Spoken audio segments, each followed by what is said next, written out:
All right. Hello, everyone. I'm Ken, and I've got Rich on the distant end in England, and we are back for another discussion about Epic Dad. And today, we're excited to finish up the discussion on the acronym E.P.I.C. and the last letter of that acronym C, which stands for carer. We're going to have a discussion on what it means to be a carer and a father at the same time. A lot of folks might not necessarily see the caring aspect of a dad and not understand necessarily or feel comfortable with that as a label for a man or fatherhood in general. So can't wait to hear what Rich has to say and another fantastic discussion today. So Rich, hello, how are you? Hey Ken, great to see you. Great to see you too. So uh, let's finish up this one strong and have a great conversation today. I'm excited to hear what you have to say about um, dads being carers. Now, this is something that I think it's probably common when people think about the role carer to think about either like a Mary Poppins type figure, the compassionate female, providing desserts and snacks and tucking the children into bed and just being kind and compassionate, generous, and don't necessarily immediately think of a father in that carer role. So.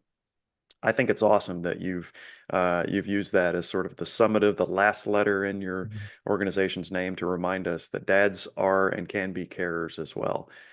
So tell us what you think. How did you come to incorporate carer into the entire EPIC program?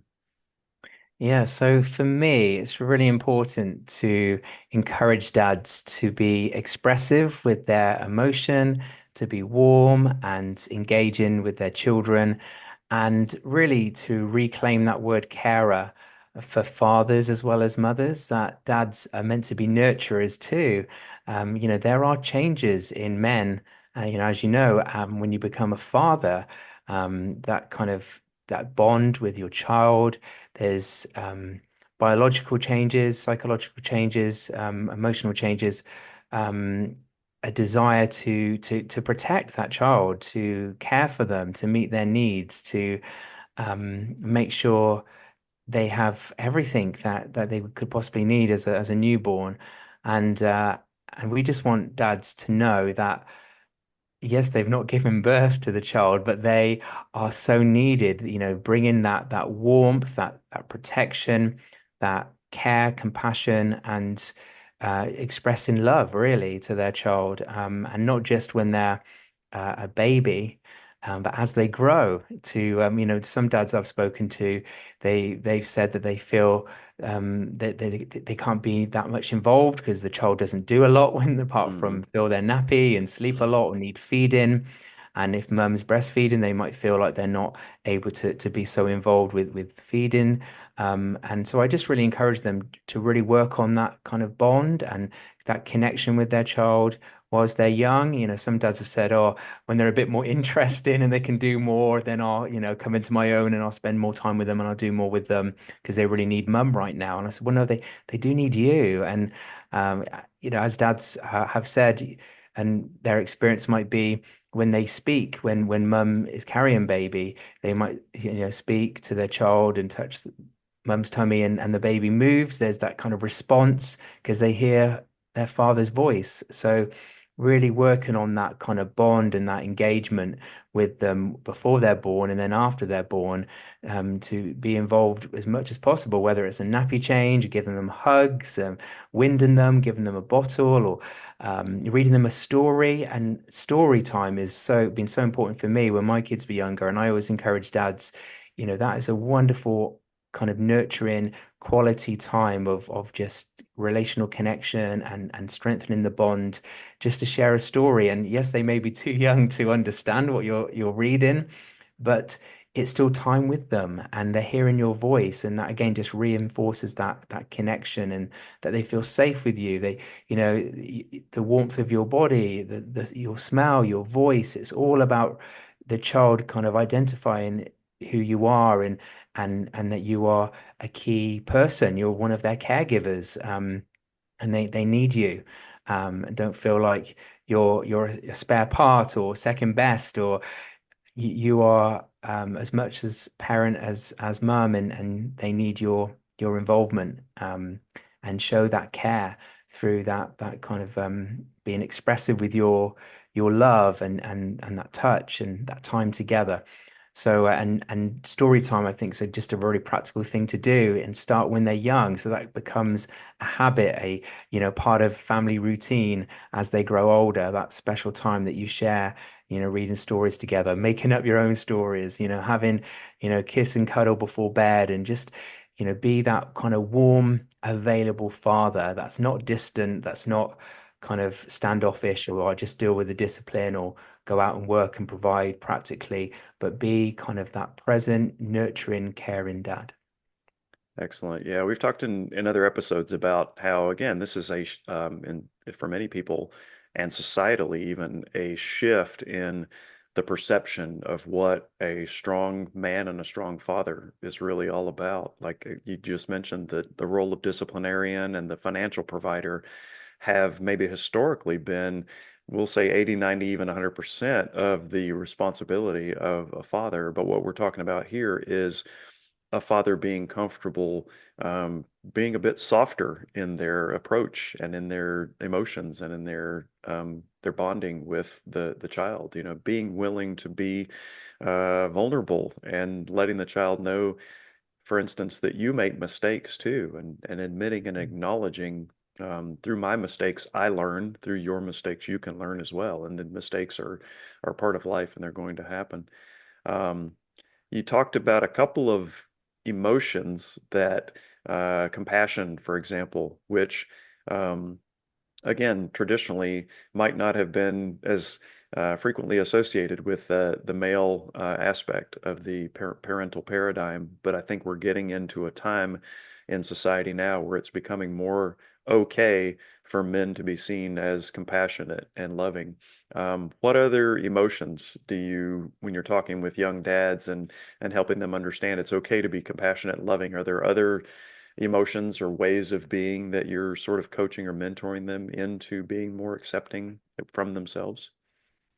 Yeah, I think really building on that really is to encouraging them to communicate not just by action, but by words as well, that they love their children. So I say to dads, it's important not just to show them by providing for them, but to show just how much you love your children by by being expressive with your emotions, by telling them that you love them, that you're proud of them, regular hugs, just having that kind of that warmth and really being available to them, and not just when they're young. And that's the thing. Like I know some dads might feel, well, the kids are getting older now, so maybe a pat on the back. But my kids are getting older, teenagers, young adults, my daughter. But really, for all three of my kids, still telling them, every day I love them and give them a Hmm. hug and give Hmm. them a kiss on the head or whatever. Just being that kind of um, openness with them, really, and not being shy away from expressing, that love and commitment. So yeah, so really just building on the whole thing about care, compassion, just really being vocal about it and expressive with our actions. Because some dads might say, "Oh, my kids know they know I love them because I go and provide stuff for them and I help them with their homework," and that's all really good and really important, that practical support. But Hmm. sometimes what they really need is dad to say, I love you, son. I'm proud Hmm. of you. And just Yeah. put your arm around them. Yeah. And that can just encourage a child's sense of well-being, self-esteem, and just that sense of belonging, knowing that that's how dad feels, and he's telling me he feels that way, and that will never change. And Yeah. that consistency, and I think that's what they need to know as well. Like this is unconditional love. Yeah. It's not love with strings attached. It's they don't have to do anything for us to love them more. They can't do anything for us to love them less. We've committed to loving them, being there for them, and that will never change. And that gives children such a sense of stability growing up in that environment where they know they'll always be loved, they'll always be cared for, they'll always be safe, and that's what we can provide as dad in our carer role. Yeah. You touched on the importance of being comfortable with the physical contact, and we seem like we're in a world right now that if physical contact between an adult and a child is discussed, it's usually about the inappropriate aspects of physical contact. Like we're so scared of that concept at all that we only focus on those rare, hopefully throughout society, those one-off instances when people are going beyond the boundaries of the acceptable. But very rarely do we discuss the aspects of physical contact that are beautiful and to be cherished and Mhm. bonding in relationships. You know, you talked about hugs. Like my first probably 10 or 15 years as a father, that wasn't something that was part of my growing up, you know, the dad often hugging the kid, and so I just didn't know naturally to do that. But as I've made more of a conscious effort to, even with my teenage kids, we see teenagers as being increasingly independent and wanting to be on their own and isolated and establishing their foothold of I am my own being, you know. So we, as parents, it's very easy to look at that and think, well, they don't want a hug from me. They want to be off on their own. But what I found is just the opposite. Like the more open you are when that child is Mhm. passing you in the hallway or you're standing in the kitchen together and you just put both arms out and don't say anything and just see what happens. Yeah, Nine times out of ten, they're going to come over yeah, and walk into your arms and take that embrace if you mean it, you know, in a compassionate and a warm way, as you pointed out. yeah, You have to make the effort first. A child often sees a parent as imposing and as sort of the authority figure and the initiator of any experience, any new experience for them. And so if the parent is not the one offering that starting line for interaction, many times the child is not going to come up and initiate an act of bonding or a hug or anything like that themselves. The parent has to be the one to show that first step of openness, and then the child usually is very accepting of it. Um, yeah. so beautiful. Yeah, you're definitely approaching some, again, like with so many other aspects of the epic theme and the acronyms that you come up with. Like this is approaching new territory for what's okay and what's acceptable, and hopefully eventually what's expected of Mm. fathers in our society. And I think that's just incredible. Um, do you run into dads that are resistant to the idea of themselves being a carer? I think thankfully because of changes in society where we are breaking down those gender stereotypical roles. Hmm. It's become more socially acceptable and encouraged for dads to be hands-on, to be expressive, to be involved in raising the children more, maybe stay-at-home dads, flexible working hours, working from home, so that they're involved, they're caring, they're spending time, they're playing with the children, they're making memories. So it's very kind of more kind of positive hands-on parenting from dads as well as mums, which is wonderful to see. So I think, that is encouraged more, but I think still it can be a challenge for dads sometimes, like you've touched on, if they've not known that themselves in their own lives, if they've not had it modeled to them, a father that's warm and positive and supportive and expressive with emotions and, hugging and, just kiss goodnight and just being that kind of emotionally open kind of male father role model, if they've not had that, I think that can be a challenge for them to, the default is, to tell the kids off, and pick out the mistakes they're making or just to deal with all the practical stuff. And I'll leave the soppy stuff to mum. I've just got to get Hmm. on with this. Or they're very into being expressive when they're young and they feel like, oh, the kids, they get older, so they don't need that so much. And I guess what the message I'm trying to get across is actually when they're a teenager, they still need a hug from dad. They still Yeah. need to hear you say that you love them. And something that I've done in my life with my kids, and I encourage other dads to do this, is to journal. Because if a dad finds it hard to express them how they feel kind of in words, maybe they could start writing things down.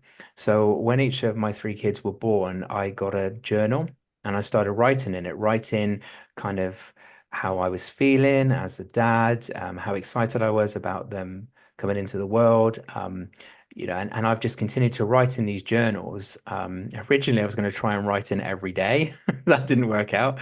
And then I was trying every week, and I did that for a while, but maybe I might write in them like every few months now. But I still like to record like special moments we share together, as a family or just one to one with them, and just write down how proud I am of them. I mean, I tell them this anyway, but I thought it'd be a really powerful thing to start writing down kind of highlights and milestones in their development as they grow from a child to an adult, and just experiences they've had and we've had together, and just things I want them to know, things I want to pass on to them. I guess this Mm. links back to our last conversation as well about being an instructor, and the values and beliefs and morals we want to pass on to our children, or hopes and dreams for them. And but I think it links to being a carer as well, that we want to, you know we want them to know certain things, and so what my hope is, one day, my children will receive these journals. I haven't decided when that will be yet. Maybe when they get married, or when they turn 18 or 21, or when I pass away. Just don't like to be morbid, but I feel like hopefully it will just add to all the other hopefully good stuff I've put into their lives, and it will be like a record of my experience as a dad and our relationship together. So it's like leaving a legacy of love, and I hope to think that with all the things I leave them, obviously positive memories, experiences, but also having something written down from dad to them would be really meaningful and powerful, and again just reinforce that the love that I have for them. So I encourage dads. I mean, we even give out Epic Dads fatherhood journals, to new fathers, or even when the kids are a little bit older. It's never too late to start. And Mm. journaling can really help you process your own emotions and feelings as a dad, but also help you express things to your kids, you know, written down that you can pass on to them one day. Yeah, that's what a great idea and what an incredible gift you're offering to your kids and also to yourself, that you're allowing yourself to get in that focus space to really get in touch with your emotions, your thoughts, and to convey for each of your children sort of the unique fingerprint that they are leaving on your life, and to reflect that back to them and something that they Mhm. can go back and reference for decades.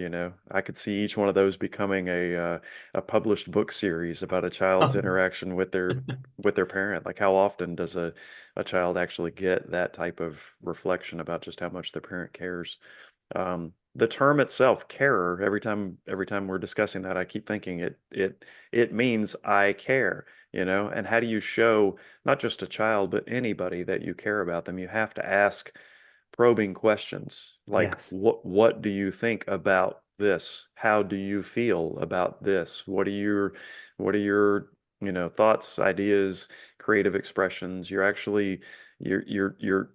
asking leading questions to get them to elicit what's inside of their mind and inside of their heart.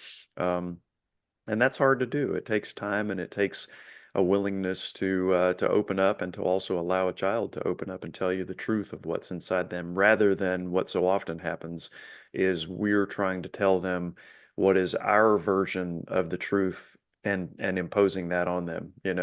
You will get good grades, you will do your chores, you will get a good job, you will make money and go off and become independent. Like, we're writing the script of life for them, and not allowing them the latitude to just open up and tell the world, or us, what's truly inside of them. So wonderful theme, and wonderful, even practical ways that you're offering here for parents and really fathers to begin to explore and express what being a carer is all about. Yeah. What a great discussion. This is awesome, as all of them have been. As we wrap up, as we've done before, any parting thoughts or final words of wisdom that you'd like to share with dads looking for ways to become better carers? I think you've really touched on it there, Ken. Just that whole thing about giving our children our time. Nothing shows we care like being fully available and focused and engaged with them, being open that we're sharing things with them, but we're creating an environment where it's easy for them to share, that they feel they can share because it's a safe space. Because if we show that we're emotionally open, we are helping them to be the same.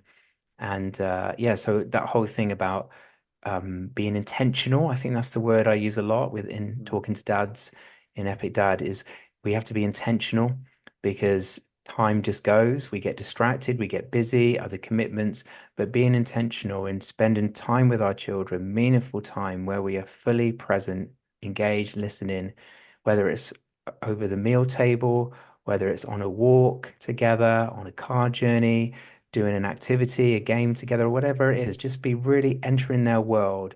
It shows that we care, showing an interest in what they're interested in, interest in what they're doing at school, who their friends are, what their hobbies and interests are, just really showing that we want to be part of that world. It's not just about them coming into our world and what we're doing, but it's how can we enter into their world?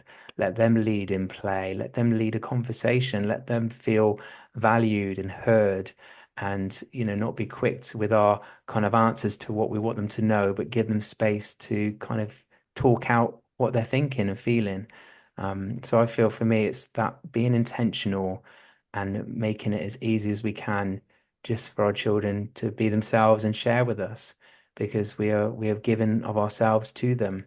They're not they get a little bit left of the end of the day. No, no, we want them to feel they're our priority and we want to be fully present because that shows just how important they are to us. And we want them to know um, that we love them and we'll always be there for them. And I think if they can receive that message, that's going to change everything for them as they grow up because they know that dad will always be there. Um, Even when we're not there, it feels like we're still there Yeah. because of the love that we passed on. Yeah, you're cementing in that idea of personal relevance and value, through that connection you're establishing in the child's mind, like you are worthy of love, not just from your dad, but from everyone, from the entirety of your universal and your whole human family and beyond, So it's beautiful. All right. Awesome discussion. Again, we've wrapped up the summary of the EPIC acronyms. More adventures to come. So thank you all for joining on us on our epic adventure, and we will see you next time. Have an epic day.